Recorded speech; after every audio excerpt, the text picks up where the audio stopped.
Well, many of you had an opportunity to be with us this morning when we made the point that business aviation is on a mission to net zero. And all of you also know nothing happens in our industry without safety first. And today we're celebrating the technologies and the people that bring it all together. So we're excited about all the things that have happened already at NBAA, the things that are happening right now, including this luncheon. Of course, out at Henderson, we know we've got an AAM that's actually flying. So just a lot of excitement here. As with everything at NBAA-BACE, we have a purpose. And the purpose of bringing everybody together for this lunch is to bring together leaders, thought leaders, FAA top personnel, all of us together to enjoy each other's company, to share conversations, ideas, but also to discuss the big issues. This morning we had an opportunity to have GAMA, NBA, indeed the entire Business Aviation Association talking about how we're climbing fast on our mission to net zero. This afternoon, or right after this lunch, we're going to have an opportunity to discuss hybrid and electric propulsion. We're going to be focusing on some of the aircraft that are testing, some are already flying, some are certified in Europe. So we've got a really exciting opportunity to focus this afternoon on electric propulsion.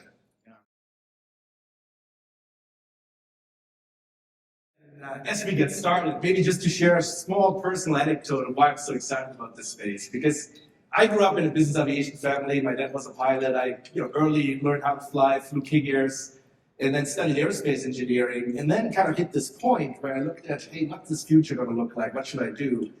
And to be honest, there wasn't a ton of innovation out there. We were building similar aircraft, tube and wings, similar propulsion systems. Yes, we kind of innovated a little bit, but overall, it wasn't a super exciting time.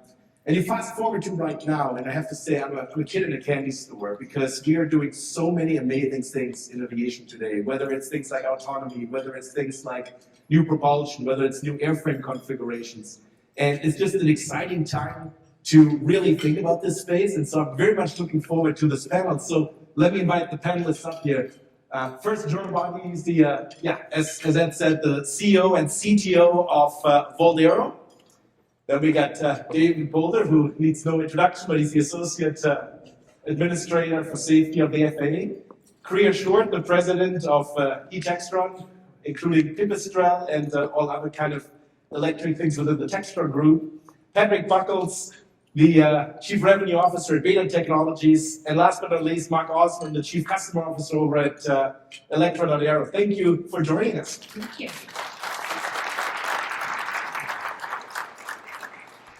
So I would love to just start by getting from each of you a little bit of what are you and your organizations working on when it comes to electric aviation? You're all kind of tackling different parts of that. So maybe, Jean, we just start with you and go down the road.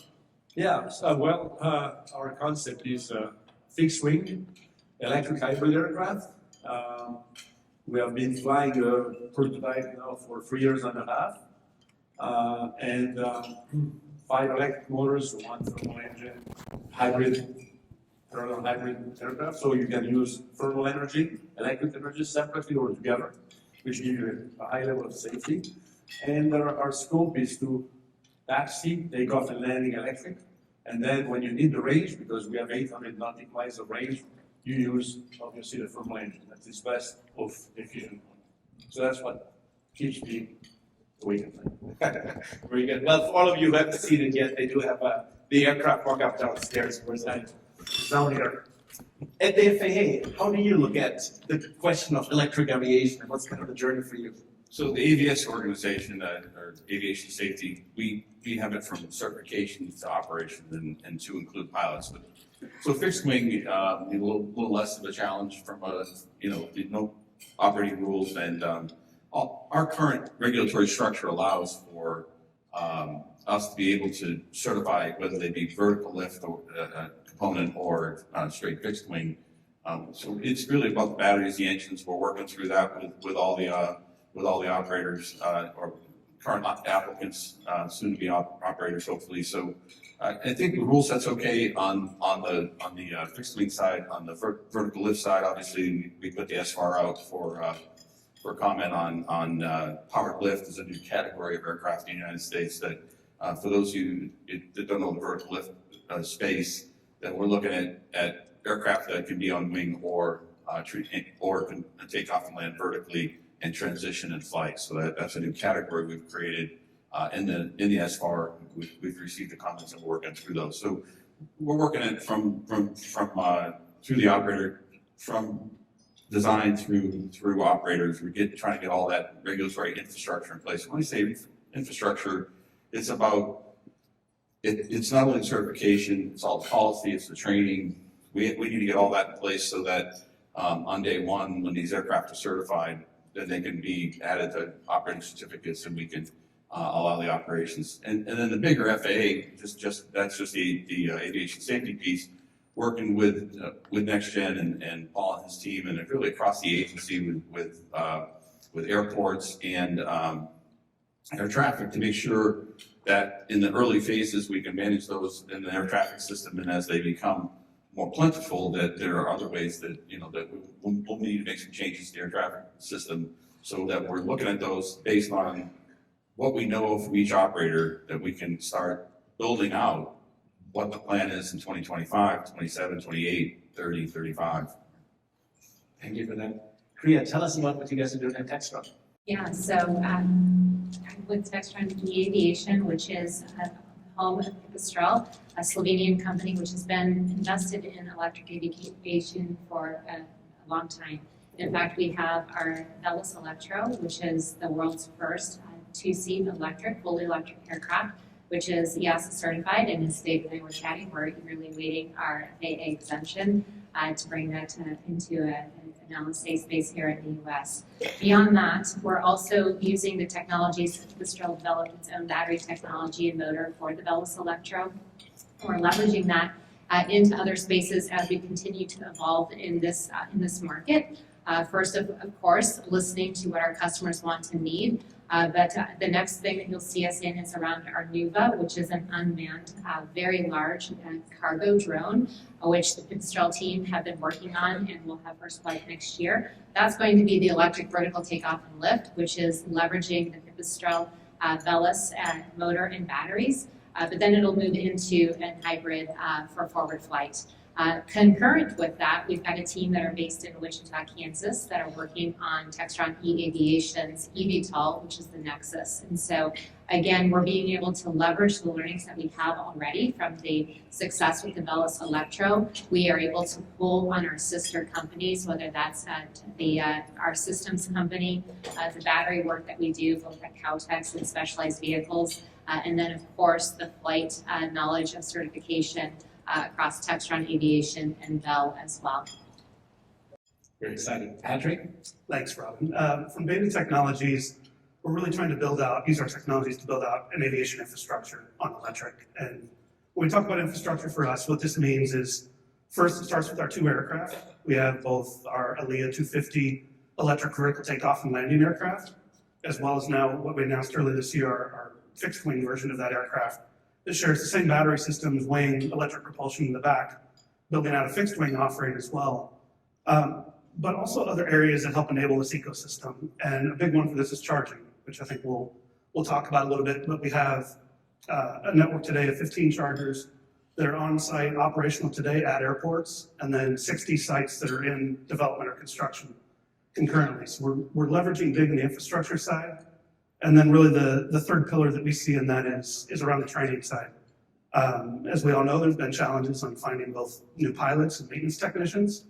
And so we have some technology we've developed in both AI and virtual reality training that we feel it's really our duty as we bring these new technologies that we certainly play where we can and contribute to the industry with new pilot training technologies, new maintenance training philosophies for these new technologies, and really try to be there to help enable the overall ecosystem. Thank you, Patrick. Mark, how about Electra? Thank you, Robin. My name is Mark Osman with Electra. We're developing a 9-passenger hybrid electric aircraft for the regional aircraft or regional air mobility market. What's unique about our aircraft is it can take off and land with 9 passengers on a 300-foot runway. And that's enabled by electric motors, electric propulsion. And they're arranged in a way that allows them to blow a lot of air over the wing and safely take off and land in very, very short distances. Interesting story about our team. Our team has actually built several electric aircraft already, in spite of the fact it's a very young industry. We built the Boeing Pegasus, which is an eVTOL, full-size VTOL that flew. We built the Airbus Bolen, which is a full-scale eVTOL that flew about 140 flights. It was a great program. And we also built the Porsche eVTOL. And based on what we learned with all these electric vertical lift aircraft, was actually, we think, the best way forward into sustainable aviation is with a fixed-wing aircraft. And that's what we're developing. So it's a 9-passenger, Part 23 certified fixed-wing aircraft. And we think from a regulatory perspective, a market risk perspective, and from a technical perspective, that a fixed-wing hybrid electric aircraft is really a much better way to bring sustainable aviation to market than any other sort of path forward. All right, there's a lot to unpack in all of this. So let me start with a few follow-up questions. I think one thing I want to understand a bit is, what's the market for this? Are we talking about replacing existing aircraft with just something that's greener, maybe a little cheaper from an operating perspective? Or are we going to bring new capabilities to bear that actually open up whole new markets? And maybe, Kriya, we'll start with you because you have an aircraft out there operating already, and then, hear from the rest of the panel. Sure. I think, Patrick mentioned it. We all understand where we are from a pilot perspective in our industry, and we understand that we want a future workforce in our industry who are super passionate about being able to earn and being able to explore and being able to thrive in aerospace.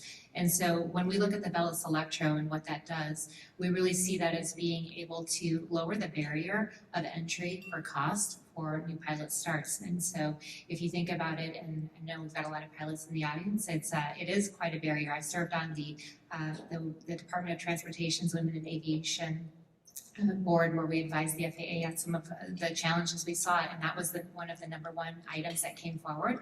And so with the Velis Electro, you're going to be looking at, at least about 75% less cost on a direct operating perspective, which we think really allows a lot of new pilot starts to come into the market as flight schools are able to adopt that into a portion of that private pilot training. Great. So, growing the amount of pilots that we can build is a great market. I know Patrick and Mark, you're spending a lot of time talking to customers for your respective aircraft. What have you learned on how they want to use them? Is there, what is it that would surprise us? Yeah, and I'd say from our side, it's more of a making sure we're using the right tool for the right missions. We've used default aircraft today because that's what was available, but we're seeing there are certain areas where it can be replacing a product. We see a lot in, one of our early entry points is through cargo logistics. And it helps not only, maybe get the right aircraft on a mission that's a low yielding route today, but there's absolutely a growth aspect to this too, that when you bring the operating costs of electric, you're, 50% or more reduction in operating costs. And when you have that and you're looking at starting new business opportunities, the economics pencil a lot quicker. And so you can take that risk now to maybe start a new route of air cargo or offer, from the medical side, there's a lot of new things that we can do with an air product. If we can bring the operating cost to a respectable amount, provide better care for people, move things from A to B quicker. So it's a little of both of there certainly is an aspect of replacement where you're going to be using the better tool for the right mission, redeploying those to the better use case. But there's a huge growth opportunity here as well, how we can open up entire new segments and expose people to aviation that it just wasn't possible before. Mark, anything you want to add from your customer? Yeah, absolutely. So earlier we talked about our VTOL experience, and when you look at the business models for a lot of the more popular VTOL aircraft out there today, it depends on a lot of new infrastructure being built, particularly infrastructure in downtown, urban environments. And that doesn't exist today, or it exists and it's not been used in a long time, and it needs to be rebuilt for electric aircraft. And so we think that particularly a startup company betting their business model on all new infrastructure being built, in addition to building and bringing a very difficult to build aircraft to market, is quite risky. And so our aircraft, being a fixed wing aircraft, is designed not as a science project, but as an aircraft that is better than what's commercially available today. So our goal is to have an aircraft with more payload, more range, lower operating costs, quieter, and moves to a sustainable future in terms of aircraft. So it will drop into existing charter operations today, most of our customers today. And today we have letters of intent for over 1,600 aircraft, totaling over $6 billion in orders. And most of that is from Part 135 operators who fly Beavers, Otters, Caravans, Islanders, even King Airs, PC-12s. And so our aircraft will drop right into those operations today. And no change to air traffic control procedures. We don't need any charging infrastructure because hybrid, you can put fuel in it. You don't need to charge it, it charges itself. And so that is, we look at a fleet replacement strategy as the market entry strategy. And then in the future, because our aircraft can take off and land in 300 feet, there can be new infrastructure built to support that. That's expanding existing helipads or even a parking lot that's not being used for anything else. Could be a road somewhere that's not being used. Or just putting down some new 300 feet of new pavement, which is basically a soccer field or a football field. And so there's a kind of a fleet replacement as our initial strategy. Then there's market expansion through both the development of physical infrastructure, but we also have a good number of customers who are really moving to this per seat on demand model and using technology as a way to make a charter operation much more efficient than it is today, make it easier to book these flights and easier to manage the operations. And we think the combination of that technology along with the new aircraft, that's essentially an endpoint on this network is the way to expand the market. So we want to fit in with the way things work, but also have the opportunity to expand beyond the few hundred aircraft that are sold today in this market. Joe, from your side of the Atlantic, anything you would add to that from a market perspective? From a market perspective, to reply to your original question, I think it's both. One, there is a huge opportunity for replacement because there are 40,000 aircraft there that are more than 25 years old in general aviation. And then you got a new sets of opportunities, excuse me, because we got in Europe, the US is the same. We got 2,500 airports and airfields in Europe. 43 of them carry 90% of the people. So in average, you have to run, 240 kilometers, 150 miles plus to go back and forth. To go to a hub doesn't make any sense. And one important thing is, the PSO routes, the ones that are subsidized by governments. I take just an example, Sweden, for example. They have an obligation to buy aircraft that are between 15 to 35 seats, okay? And use those in those routes. They're very expensive aircrafts.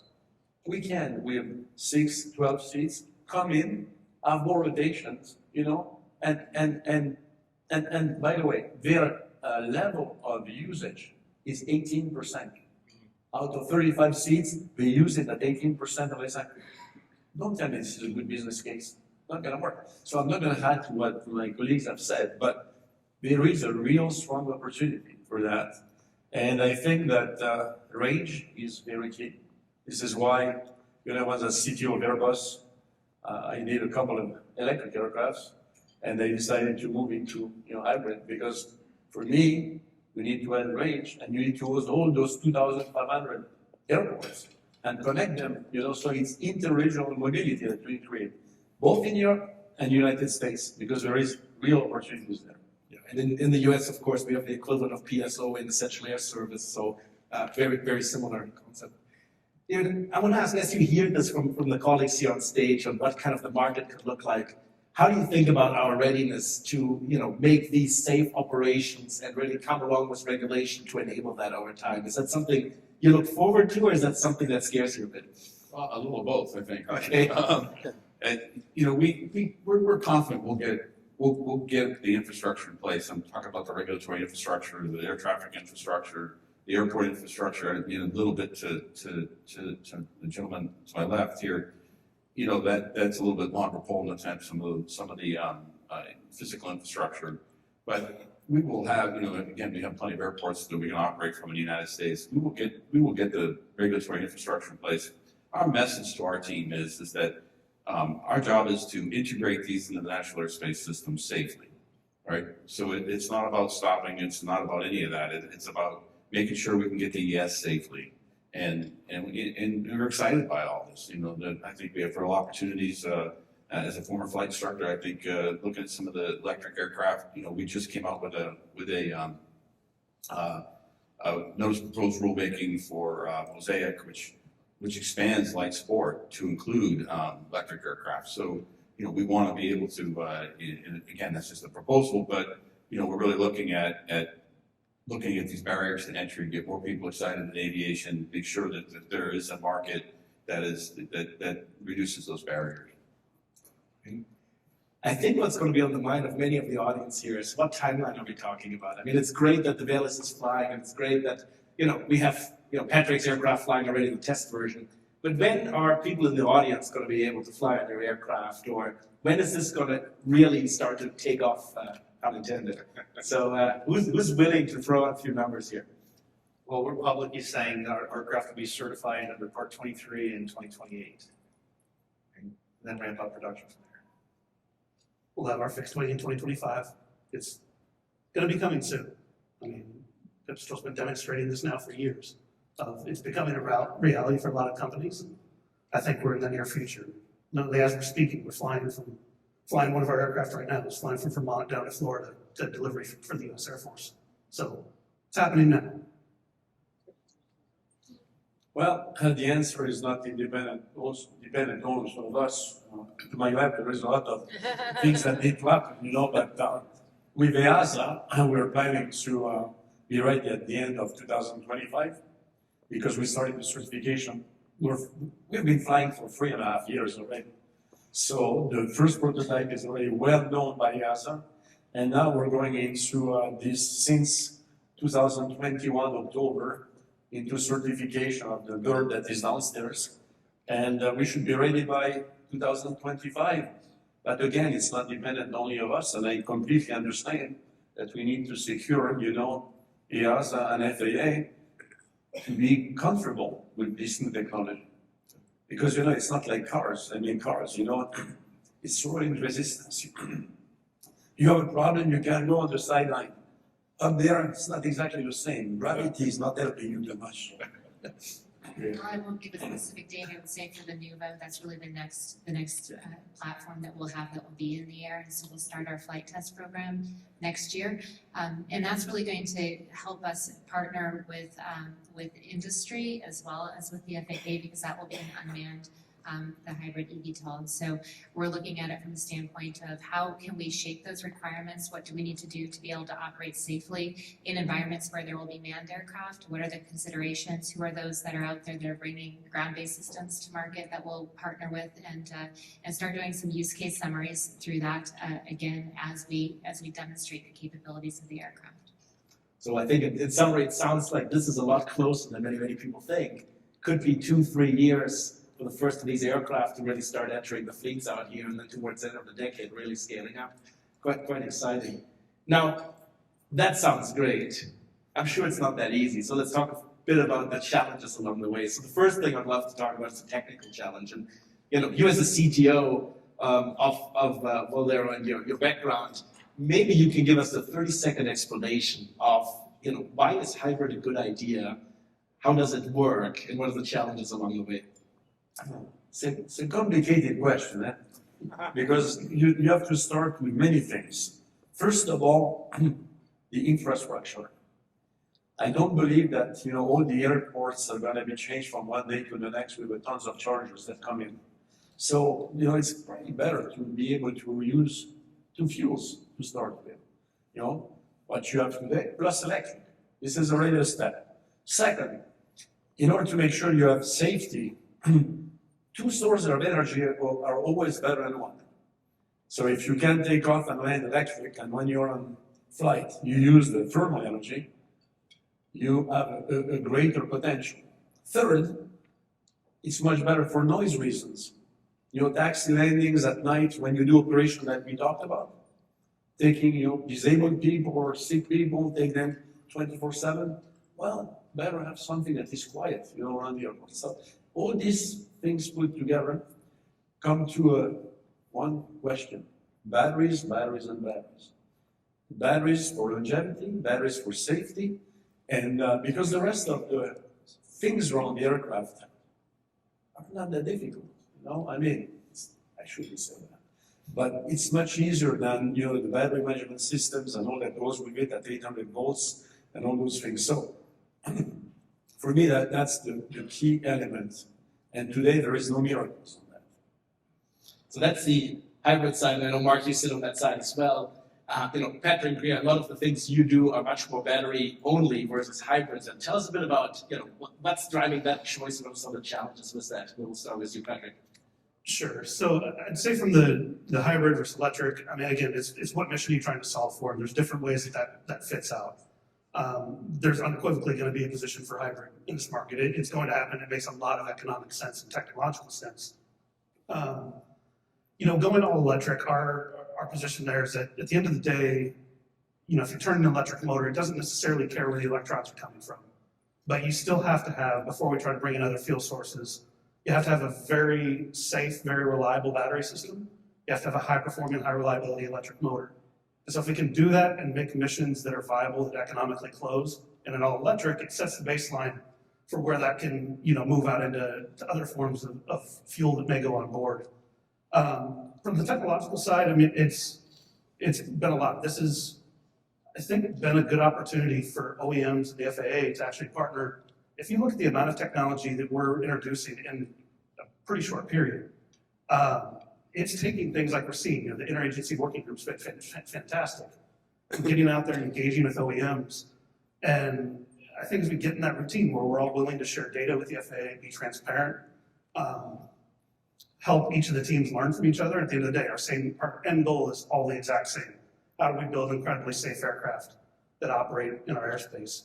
And so those technological challenges, we can use a lot of these subject matter experts that are out there in industry that are specializing in batteries. They're coming from, there's a lot of learnings at automotive. How do you take those technical learnings and apply them in an FAA regulatory standpoint? There's a lot going on there, and I think there's been some incredible work between the industry and the regulators for the pace that we've actually done. This has been decades longer in prior big new technology changes like this. So we're trying to lead in that. We work very, very closely with the folks at the FAA, the international authorities as well. And how do we share a lot of this real world data that we're getting through flight tests and by operating these aircraft? Let's share that information. Let's help do learnings. We talk to almost all of our peers. This is not a one company wins the whole industry. This is a all of industry, all of government solution to get there. And that's how we have to look at it. We'll go compete all day on commercial missions and commercial viability for our customers. But there's a lot that this collective group, not only us up here, but this entire industry can work together to make this reality. Yeah, I think that's well said. So you say why electric? So obviously the technology is a pacing item. We understand where batteries are, but I think we can all look across our lifetimes and see technology advances, and it's advancing at a rate that is somewhat unprecedented. So I think if we bring in just where AI is and what that might lend to kind of the acceleration of technology is absolutely there. And we are learning from each other, and it's really nice to see the industry be collaborative in that regard, because it's really going to drive us all forward. The other thing that I think we have to talk about is what Ed and the NBAA team unveiled today, which is the sustainability aspect of things. There is a real reason that we need to move towards electrification, and so if not us, then who, right? And so I think that's another important topic that we have to keep front of mind as we think about the why. Yeah, we could absolutely build a battery electric airplane today if we wanted to. We have the engineers to do that. We've actually done it in the past, which was about the battery electric eVTOLs we've built on other programs. But we believe really it goes down to what's the right aircraft for the market opportunity. And like you said, there's different aircraft for different markets. There's no one right answer. But as a startup, we have to find where we think the largest market opportunity is. And we think that is with hybrid electric aircraft. And that's because battery electric aircraft are so limited in their range. And I think they're great, like the Velis is a great aircraft for training because you're just flying around the pattern, perfect for that.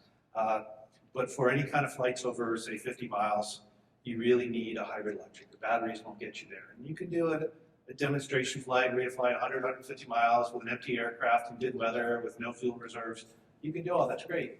But when you get down to commercial operations, it's a different story. For example, we have a few customers who fly in these really short 20-mile routes. And they cannot use an electric aircraft, a battery electric aircraft. And the reason is because They might fly out VFR somewhere, but they have to come back IFR. So if you come back IFR, you got to plan for maybe a couple of missed approaches, the bad weather, you got to plan flight to an alternate, you got to do fuel reserves after that. And so they typically take off for a 15-mile flight with an hour and 45 minutes of fuel. And that's the reality of commercial operations. And so that doesn't work with battery electric. And so the market, we believe, for pure battery electric is really small today. And it will be that way for decades. Not just 5 years or 6 years, but decades. So for the next 20 or 30 years, hybrid electric will be the primary bulk of flights for the regional air mobility market. At least that's our view, and that's why we're making the bet on that. Now that said, when battery technology becomes viable, we will have a battery electric aircraft. And what do I mean by that? So the way a hybrid works is you have electric motors, and electric motors are attached to propellers, and that's what provides the propulsion for the aircraft. And then in the belly you have some batteries, and then in our case, in the airplane, in the back of the airplane, you've got a turbo generator, which is basically like a large APU. You've got a turbine attached to a generator. And that weighs about 300 kilograms. And at some point in the future, we'll be able to take out that 300 kilograms and put in 300 kilograms of something else. Maybe it's a hydrogen fuel cell. Maybe it's 300 kilograms of batteries. And center of gravity stays the same. The flight characteristics stay the same. The pilot operations are roughly the same. But it'll be battery electric. And so we think there's a great path to the future kind of in that way. But for the foreseeable future, in the next few decades, we see a hybrid electric as really being the option. And then if there's a phenomenal breakthrough in batteries in 10 years from now, we can bring those in and take the turbine out and put those in. So it's future-proofed, but it's commercially viable today. And that's what we're focused on. Thank you for that. So, David, they mentioned a few things around regulation being one of those unknowns or maybe challenges to get to this future, whether it's certifying the vehicles or reserve rules and operations. How are you thinking about this? You have an incredibly hard job to make sure everything is safe, but also facilitate, this future and the rapid kind of evolution of technology. So tell us a bit about the approach and, why people shouldn't be worried about regulations standing in the way of progress. Well, I do want to just highlight some of those challenges, right? So whether they be the hybrid battery, electric propulsion, using virtual reality for training and advanced simulation, high degrees of automation, these are all real challenges for a regulator to take on all at once, right? And the different approaches, right? So we've got applicants with hydrogen fuel cells. So that's a whole new thing, right? But one of the things we've done to meet that challenge is we reorganized aircraft certification. We're working across the agency to break down stovepipes, right? And why we reorganized aircraft certification is so we can get somebody that's bad, instead of being ACOs all over the country, if we have somebody that's working with Beta that's a battery expert, then they can be shared around the organization, just use our resources, because we all struggle for the same folks, right? We're all after the same knowledgeable folks. So that's part of it. But we have a great team. We have great leadership, and Riedel, who runs aircraft cert, is around the world with Brazil and with EASA, and we're trying to make sure that we have some harmony. That doesn't mean we're all going to be agreeable, but I think we can agree on accepting each other's differences across the world and share knowledge with the regulators across the world, because these are all worldwide products.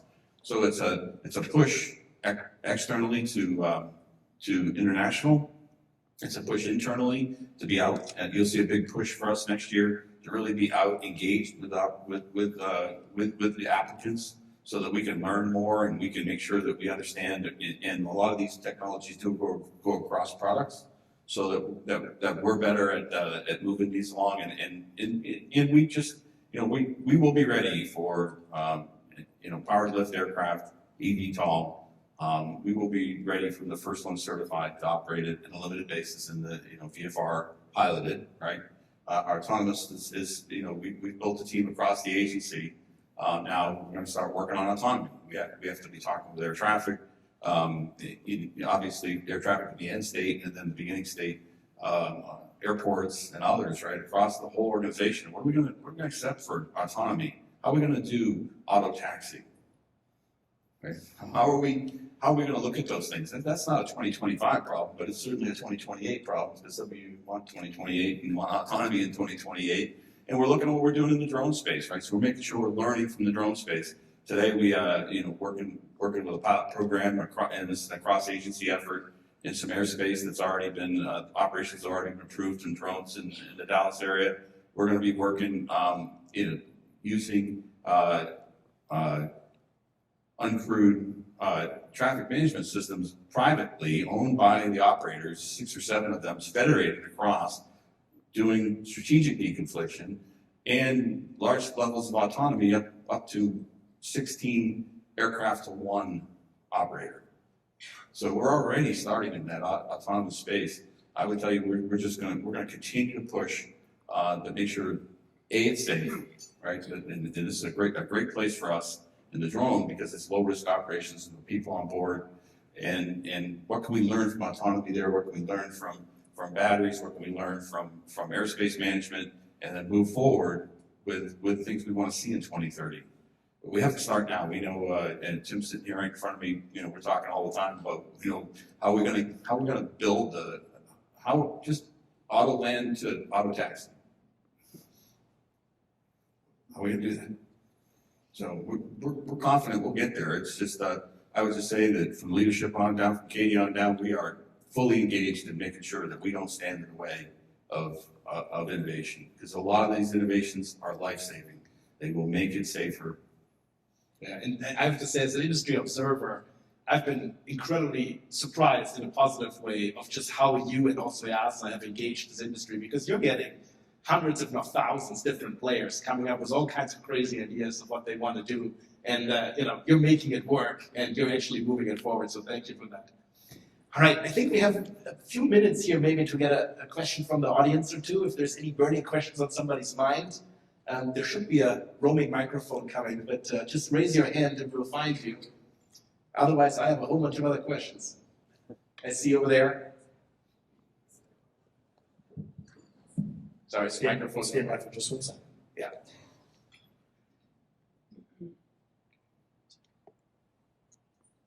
Hi, Hanukkah Whitering with AIN, Aviation International News. So we've heard a little bit about how, having a hybrid electric versus electric, it gives you more range, maybe a different market. But do you see any market for hybrid electric in urban air mobility as opposed to, the longer range travel? Does anyone want to take this? No. Well, no, so we talk about different planes for different missions, different markets. Battery electric's fine for the very short 20, 30, 40 mile missions that the urban air mobility market is contemplating. So I think it makes sense for those markets. But there's definitely a few companies that have promoted this idea that they're going to fly 150, 200 miles with battery electric eVTOL aircraft, and it's simply not true. So in those markets and those particular use cases, you do need hybrid electric. So again, battery only, by the way, hybrid electric is electric. So there's hybrid electric, right? Battery electric, hydrogen electric. They're all driven by electric pulsars. And the electrons just come from different sources. So I lump them all into electric aviation. So yeah, battery's fine for urban mobility. But yeah, go ahead. For eVTOLs and short range, like you were saying, the problem that I see, besides what you just said, it's also an infrastructure problem. I mean, to go downtown in the cities, you need to create vertiports, you need to create an infrastructure. And I'm sitting here saying, okay, we've got thousands of airfields that are misused today. We could do a much better job, at those. And we want to go now recreate, the last mile, with completely new infrastructures that are going to cost us a fortune. Honestly, I want to see that. I want to see who's going to put the first, making 1 or 2 examples, yes, you can always do. But coming to a real business of 20 miles, operations, I'm very curious to see that. Specifically when you see things that say, I'm going to carry a couple of people. What sense does it make, really, in terms of business? Other questions from the audience, please? Yeah, hi, Ken Swartz from the Vertical Flight Society. There's a few of us Canadians in the audience here. Our climate and our weather isn't the same as Southern California. How long do you expect it to take from, say, initial certification of a VFR aircraft to an aircraft that could operate year-round in a Canadian environment? And I'm thinking of either the IFR aspect or the icing aspect, or Transport Canada actually has a certification category for helicopters, so there's no snow ingestion. If that's to take place, how much longer is that going to take? Who wants to take a stab at that? So we're doing flight into known icing. Hi Ken, how you doing? So our plane will be VFR and IFR. IFR is basically equipment on the aircraft, which will be IFR equipment for Part 135 operations.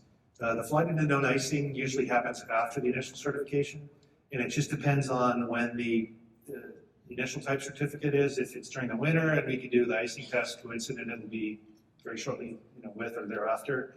It's really seasonal. So if the certification is in the summer and we have to wait till the winter season, it'll be 6 to 8 months later.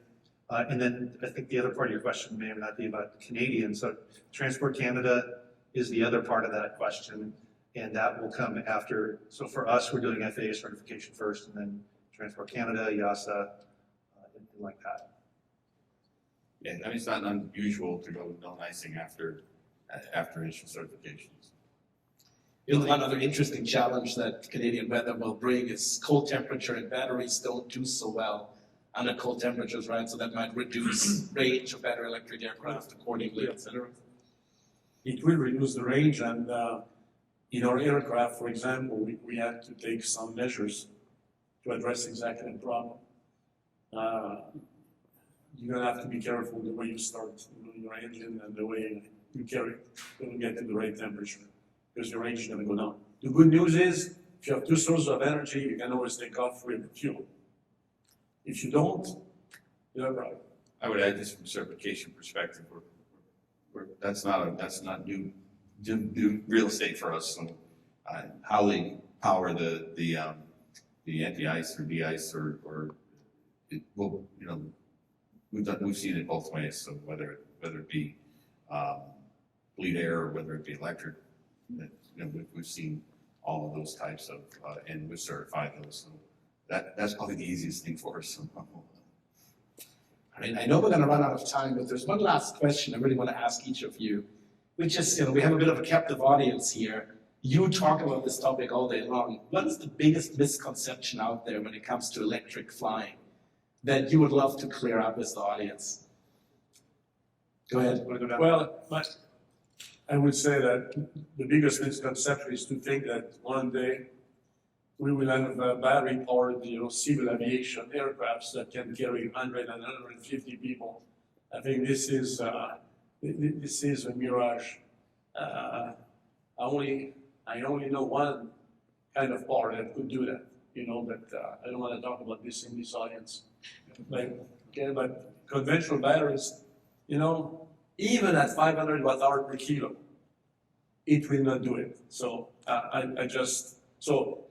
batteries are great for aircraft that can go up to 12, 15 people, and you make an hybridization. But if you really want to make a full electric aircraft, good luck.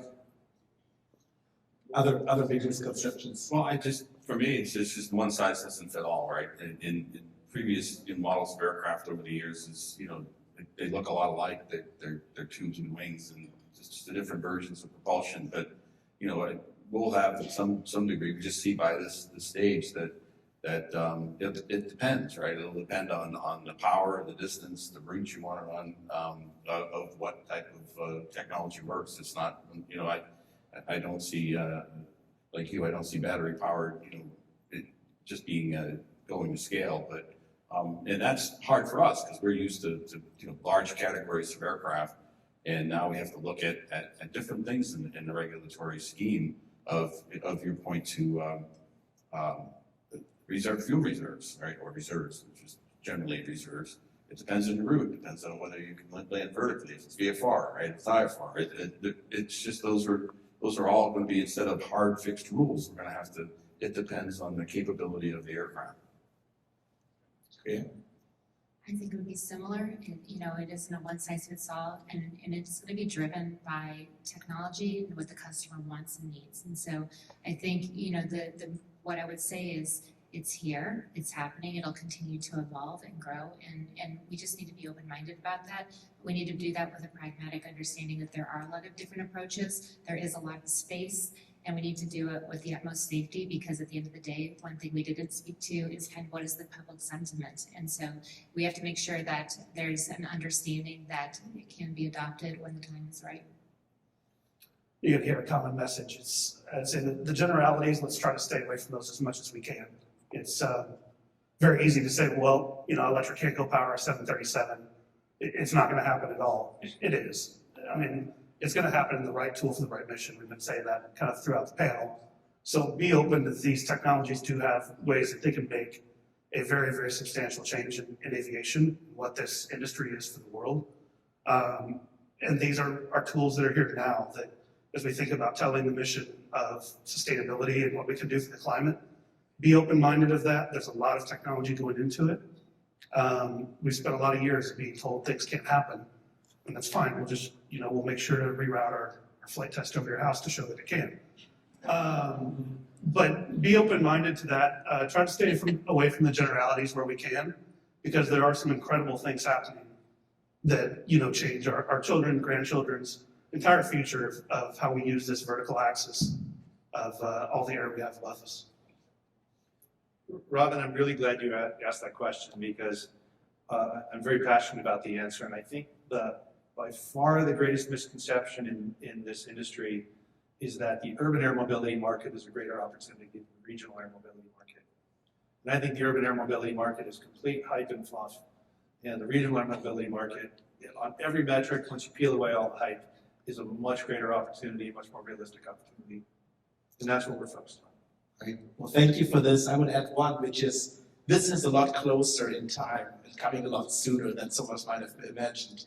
If we're really, we're seeing regulators and, companies out here building these vehicles talking about 2025, 2026, before the end of this decade, I think we'll see a lot of electric aviation. So thank you all for joining us for this discussion. Thank you, Ed and the NBAA team, for hosting us, and thank you to this wonderful panel for the great conversation.